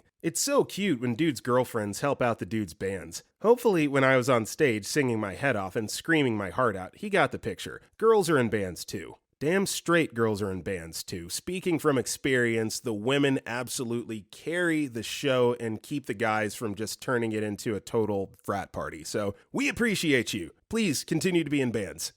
Story 91. I had the worst pregnancy with my first and currently only child, and delivery wasn't good either. I was put in the hospital a total of 8 times and made more ER trips during the 9 months. When visiting us in the hospital for the first time, 2 hours after my daughter was born, my father-in-law looked at me and said, "So, when's the next one due?" I was so shocked I didn't say anything, and it haunted me for a long time. I was already depressed and then ended up with postpartum depression. When I was finally starting to get over the depression, my in-laws found out I had PPD, and my father-in-law realized that what he said to me that day sounded awful and apologized profusely. My daughter is the first grandchild on both sides, so I know now that it wasn't said in a mean way, but what poor timing. Story 92. From time to time, I develop a slight limp when I walk, when I don't stretch well enough before. I exercise and then get bad cramps on the front of my thighs that extend all the way out to my hips. It causes me to walk funny at times, even if I've been on my feet all day or dancing a lot, belly dancing workshops, etc. In all honesty, it's something that's developed over the past couple years. I'm 45. It's probably just as much of a sign of getting older as muscle stiffness, but I don't like to think about that aspect of it. The number of people who show concern over my limp is staggering, and while I know it's meant well, I cringe every time someone mentions it. I want to scream out, "I'm old and my body doesn't work like it used to." Story 93. When I was 17 and still at school, I worked in a gift shop in a mall that had lots of cool stuff in it. My job was an odd combo of loss prevention and restocking. Anyway, the first time I caught someone stealing, it was 2 boys, probably around 14. I alerted my manager and we approached them outside the store. They turned out their pockets, which were empty, but I'd seen them put stock in there. I asked them to untuck their pants out of their socks. It was the 90s, hey. And all kinds of trinkets from the store tumbled out. My manager and I walked them to the mall center management office, who contacted the police for us. When the police officers arrived and greeted us all in the office, one of them said, "I thought there were way more. Only 2 of them?" Me, internally, "No, officer, the 3rd crap egg is the one who caught the thieves." Story 94. Backstory. Just finished a 2-year education as a web integrator, where you're taught various things like web design and other such things. So, what do you plan on doing now that you've graduated? What I want to say, no effing clue. I barely learned anything those 2 years, and every time I tell someone I graduate, I have to make up some lie about what I plan on doing. I have no plan. I have no idea what to do with my life. Those 2 years were basically me wanting something to do. At first, I wanted to do something with web design, but the 2 years of mainly bad teachers really beat that out of me. What I end up saying, not sure. Think I'll find something within my field. But honestly, I have no clue what to do. Story 95. I don't have a very good relationship with my dad's side of the family, but I used to try and go to family events every once in a while to reconnect. I went on Christmas one time, feeling out of place enough in my own family as it was, and at the time had been single for about 8 years. My about 12-year-old at the time cousin matter-of-factly asked me if I felt like a failure because my sister had kids and I didn't. He was later diagnosed with autism and has said some other things to other people that I can see now as just funny, that he misses the nuance in what he says and obviously wasn't trying to be cruel. But man, I was trying too hard to connect with my family that I felt like a stranger in as it was, and that was not the first comment I expected. Story 96. My mother passed away in December after a years-long battle with cancer. Once a week or so, I'd go to the local supermarket to do a bit of shopping, then grab a wrap at the deli. There's this wonderful little lady who used to work there, though I haven't seen her in a while, so now I wonder. I'd always say hello and chat for a bit if she was working that day, and she'd always ask about my mother because I'd been taking care of her for the last 2 years or so. Well, when I went there for the first time after my mom passed, she was working that day, and we had our usual little chat, and then she says, "How's your mommy?" in her usual lovely brogue. And what had happened sort of sunk in on a deeper level. She was the first person to bring up my mother since she died in a way that didn't annoy me because it included the line, "I'm so sorry for your loss," or "my condolences." I've always hated platitudes like that. Nothing against the people saying them, but they just feel so empty. I had to stammer through explaining to her that my mom had passed away quite recently, and then basically just ended the conversation as quickly as I could, walked home briskly, and then curled up in a ball and had a cry. Story 97. Meeting my childhood crush after over 10 years of not seeing each other. Conversation went through the usual notions between me, her, and my sister, then it turned towards careers. She's an anthropologist/archaeologist, and my sister had recently started her own interior design business. So they were both talking about how wonderful their careers were, and then she looked right at me and asked, "And what have you done?" My blood ran cold, and I never answered. Thankfully, my sister caught up and changed the subject. After that, I sank into a depression so badly that I almost ended my own life. Turns out, for some reason, I still had feelings for her, and the realization of how useless I would be as a partner really hit me hard. To give a little background, I'm the oldest. I've had to give up on my dreams and plans for the future more than once to help out at home. My parents almost lost their house several times due to government cutbacks on my dad's retirement fund, and I had to also help my sister with her business. All these came during critical times for me. I had to drop out of college, in which I was studying psychology, had to give up plans for moving to the States, I live in Puerto Rico, meanwhile sinking in debt, ensuring that I could never return to finish my studies. This has been a big source of depression for me, being stuck in a dead-end job and being left behind by everyone I grew up with. Older brothers have to sacrifice a lot sometimes. Story 98. You're a bit young to have children. No crap, I'm 17, and this little 4-year-old girl you see next to me is not indeed my daughter, but is in fact my sister. I get asked this occasionally, but usually it's just looks and whispers. It doesn't bother me as much as it used to, but wow, is it disrespectful. To be nice to those that ask, I put in my best smile and politely mention that the little girl is my sister. It'd be no good to be sour, people are just curious, but at the same time, it's all right to be a little mad at them. Story 99. Not crushing, but just insanely awkward. I went to see Star Wars a few months ago, and I was waiting in line to give the clerk my ticket. I have a scar across my face from an accident last year. I'm also high AF and not expecting to make conversation with anyone besides my friend next to me. Anyway, he stops me and goes, "Whoa, how'd you get that scar?" The scar was the last thing on my mind, and I just froze. 1, because it was unexpected, and 2, because I wanted to think of a less depressing reason for it. I stumbled across my words, seemingly in front of everyone in line, before he finally said, "Oh, sorry, don't worry about it." It may have been rude to ask, but it was totally innocuous. Most people like my scar and think it's badass, but I hate unwanted attention, especially when it involves something so personal and visible at the same time. Story 100. It was a camp for ROTC to simulate basic training. So, basic training. It was day 3, and I was still in that awkward high school stage. Most of us were turning in for the night because we had 2 PT sessions in the morning, one before breakfast and one 2 hours after. So I'm dead asleep when the PC, platoon commander, received word of the males peeping on the female cabin. I wake up to, "On your effing faces!" Now, the PC was already enlisted. He was in high school still, but during the last summer break, he went through actual basic training. This dude was built like a effing tank. Imagine the horror we felt when he said, "We're doing push-ups until I get tired." 2 hours of intensive training as punishment. I start to tear up from the pressure in the situation. I keep at it, my muscles screaming. I had thought no one saw me cry, but after we were done, one guy asked in a loud voice in front of the guys, "I saw you crying earlier. Are you alright?" I just nodded and went to bed. PT sucked the next day. Our PC barely looked fazed. That man scares me to this day, and I haven't seen him in years. Story 101.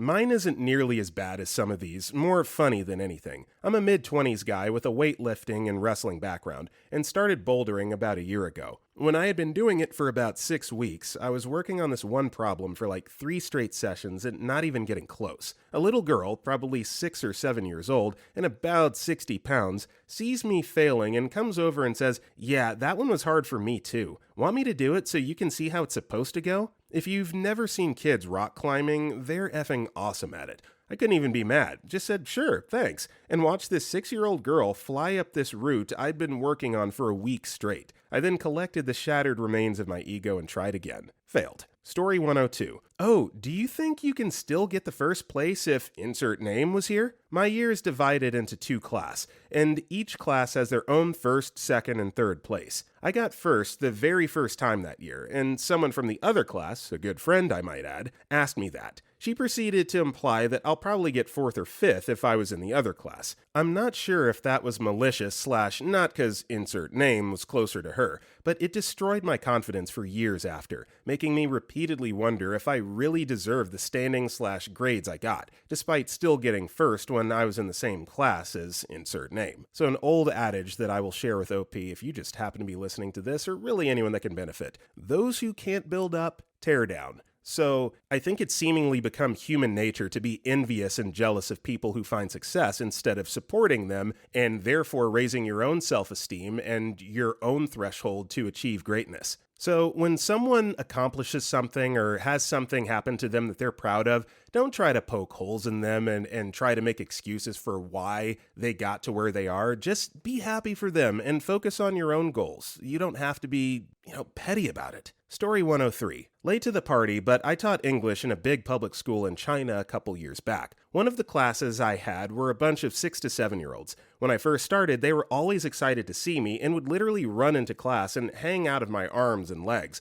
want a high five, etc. Gradually, fewer and fewer would come up to me until around mid-semester, they'd just walk in and go to their desks immediately. Until one day, they came into class, and when they saw me, every single one of them rushed over and started screaming with excitement and were all pulling out of my clothes and jumping all over me. I couldn't understand what had gotten into them. Then they swarmed the Chinese teacher and started asking her a ton of questions and were pointing at me, to which she burst out laughing. They were asking what my name was, which I found odd because they already knew my name. At this point, I should mention that I had been sporting a beard all semester, and that morning decided to shave it clean off before class. The kids didn't recognize me and were jumping in delight because they thought they had a new English teacher. Was I really that bad? Story 104. What made you come here? I get this a lot, having moved between my native Texas and Michigan a lot as a child. I've not only a southern accent, but also a bit of a Yankee / Canadian one. Coworker asked if I was Canadian the first time they heard me say house, lol. People ask where in Texas, and I say Houston. I moved to rural Arkansas for college. To what made me come here versus A&M? Well, I gave up A&M for scholarship reasons. I used to question my decision a lot, enough to actually make me believe I hated it here and start a pretty nasty depression because I felt like an outsider. Not northern, not southern, not city, not rural. I knew I was looking at it all wrong and tried a new approach. Give no damns. I assimilated and I kinda like it here now. Sure, it's a little sunburnt in the neck area, but I can work with that. I'm not doing the same things I loved in Texas, but I've got new things going for me. A very little question completely shattered and rebuilt my outlook. Story 105. This was asked by my 8-year-old cousin when I was a teenager, so the context was completely innocent. Why do your thighs always touch, and why do you have those white and pink lines on them? My mom and me don't have those. I've always had big thighs and had been super insecure about it. I'm mostly past it now, but trying to be a good role model, I just explained to her that people's bodies are all different. So even though we're family, my thighs will probably always be bigger than hers because her mom is slim, and that the lines were just stretch marks and that a lot of people get them when they grow super fast. And they're in different places on people depending on how their bodies grow. So mine were on my thighs. For the next few weeks, she was obsessed with looking for if any of her stretch marks would show up, and it was damn adorable. I did have a little cry about her asking about my big thighs later that day, though. Story 106. How did you lose so much weight in so little time? Well, I'm on a diet of not eating carbohydrates before bed. But what's your secret to keep following your diet so strictly? Oh, it's simple. You just gotta have, lots of self-control. It's okay though. I've learned to live with my depression and do the stuff I absolutely have to do, even though I just want to lay down and cease existing. Also, I've learned not to blame people for asking things that might sound inappropriate for me. It isn't their fault I decided not to tell them I was depressed. Story 106. If you know a childless couple who's been married a while, do not bring up the "when are you going to have kids" conversation, because you never know if they're struggling to get pregnant and those words can cut deep. If it gets brought up or they say they want kids, I find the best response is just, "when that happens, I know you guys are going to be great parents." Seriously, infertility sucks so bad. My cousin and his wife struggled to get pregnant for a year, and every time they saw his father, my uncle, he would ask, "Are you pregnant yet?" And it really crushed them. Then, after their daughter was born, they had a couple miscarriages, but people were always bugging them about when they are going to have another. Story 107. A little while ago, while at home for spring break, I was at a little gathering at my buddy's house, and there's a family friend of his that was there that I've been into for a while. I'm gonna call her G. G and I don't see each other much or anything, but I'd been snapping her before then, so that was the night I was going to make a move.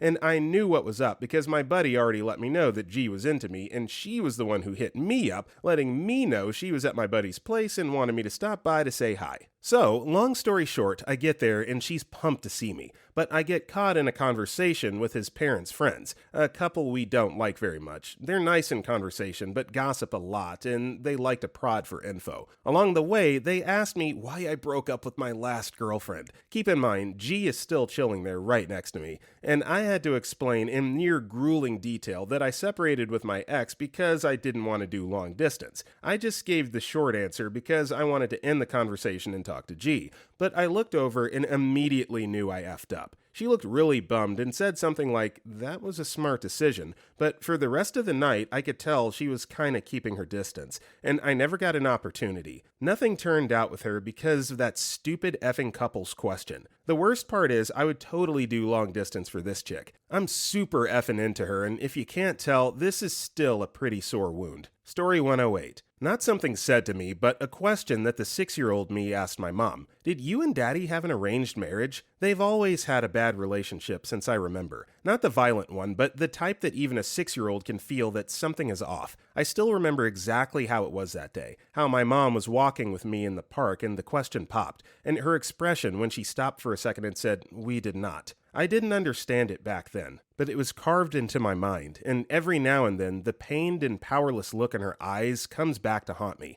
I still can't apologize to her yet, because I only understand it many years too late. And yes, many times I wish I never had asked that question. Story 109. I was a middle school science teacher, and some girls in the class were trying to convince a boy in the class that girls don't poop. I was not privy to this conversation, since it was while we were exiting the school for a fire drill. In the middle of the fire drill, while all the students are standing in the school yard, this one student starts raising his hand like he's dying. I approach the student to see what the issue is, and he very sincerely asks, "Do girls poop?" Needless to say, I informed him that yes, everyone poops, and I scolded the girls for trying to trick him that women had extra organs that allowed them to avoid pooping. They were in stitches laughing. I felt bad, they almost had him for a second there. Or who knows, students pull stunts all the time just to see how a teacher would react. So it's funny that this is a real thing that kids wonder about, but anyone that grew up with sisters, I'm speaking for the guys here, you grew up with sisters, you know that girls absolutely can poop it up. Story 110. So I accidentally crushed someone else inside. I was a waitress for a long time, and at a particular time I worked with an older lady bartender who seemed to open up to me about things. One day she was telling me a story about some drama in her life,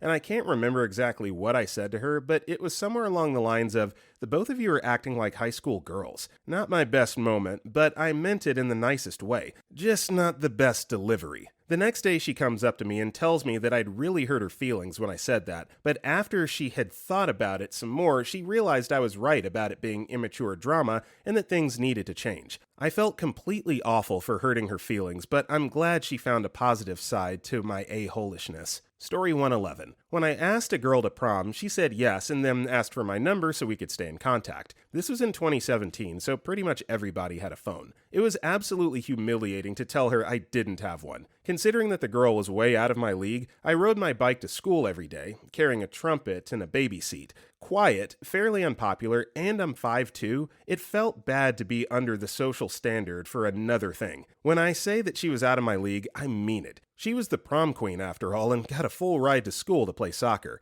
In my opinion, the prettiest girl in the school. Story 112. It wasn't what someone said to me, it was what people would say to my siblings about me. To clarify, I'm from a small city in western Massachusetts, and I was a very well-known performer growing up. My siblings are kind of shy, so they're socially the opposite of me, as far as being loud and outspoken. Inevitably, people would find out that I was their brother, and would go on and on about my singing, acting, dancing, and blah blah blah, which always bothered me. My siblings are amazing, and they're my best friends, especially my brother. Since he was a late bloomer, I could see that made him feel unaccomplished in our hometown. It always broke my heart a little. Story 113. Not an innocent question, but I don't think this kind of question would crush many guys. One of my best friends and I have gone on a couple dates, but it's never turned into anything because she was scared that it would ruin things. It's a lot more complicated than just friendship, which I was completely cool with. Well, one day she asked what I thought of us having sex and made it clear she was willing. Well, she also made it clear that she wanted to make sure that I wouldn't be upset when it didn't turn into anything more. And that's what crushed me.